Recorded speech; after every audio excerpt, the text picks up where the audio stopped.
നമുക്ക് സ്കൂളിലൊക്കെ നമ്മൾ സ്റ്റുഡൻസിനെ യൂണിഫോമിൽ കണ്ടിട്ടുണ്ട്. അപ്പൊ ഇവിടെ യൂണിഫോമിൽ നിൽക്കുന്ന ഒരു കൂട്ടം ഉണ്ട്. നമുക്ക് പെട്ടെന്ന് അവരോട് ചോദിക്കാം, എന്താ നിങ്ങൾ യൂണിഫോമിലേക്ക് എന്താ പ്രശ്നം? ഞങ്ങളിവിടെ രാവിലെ നിത്യവും നടക്കുന്നവരാണ്.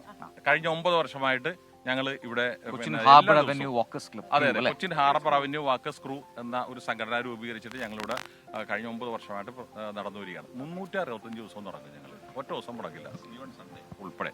Very good. അപ്പോൾ 365 ഡേയ്സിൽ നടക്കുന്നവരാണ് നമ്മൾ. എല്ലാവരോടും നമ്മുടെ യങ്സ്റ്റേഴ്സിനോടൊക്കെ ഉള്ള പെട്ടെന്ന് ഉപദേശം, നമുക്ക് അടുത്ത വാർത്ത പോകാൻ ഏറ്റവും യങ് ആയിട്ടുള്ള ആള് 80 വയസ്സായിട്ടുള്ളൂ. അപ്പൊ ഞങ്ങൾക്ക് ഏറ്റവും നല്ലൊരു ഞങ്ങളുടെ ഒരു ഡേ സ്റ്റാർട്ട് ചെയ്യണത് ഇവിടെ നിന്നാണ്. അപ്പൊ ഏറ്റവും വലിയ എനർജി ഇവിടെ നിന്നാണ് നല്ല രീതിയിൽ മെയിൻറ്റെയിൻ ചെയ്ത് കുറച്ച് നാളുകളായിട്ട് അത് കെയർ ചെയ്യുന്നില്ല ആരും. അങ്ങനെ കുറച്ച് ബുദ്ധിമുട്ടുണ്ടായിരുന്നു. ഇപ്പൊ ഒന്ന് മാറി തുടങ്ങിയിട്ടുണ്ട്. അപ്പൊ പൊളിച്ച് നടക്കാം, നമ്മളോടൊപ്പം നടക്കുക, സ്പീഡിൽ നടക്കാം. നമുക്ക് ഒരു വാർത്ത കയറാനുണ്ട്, അതുകൊണ്ടാണ്. അപ്പോൾ all the best. Thank you.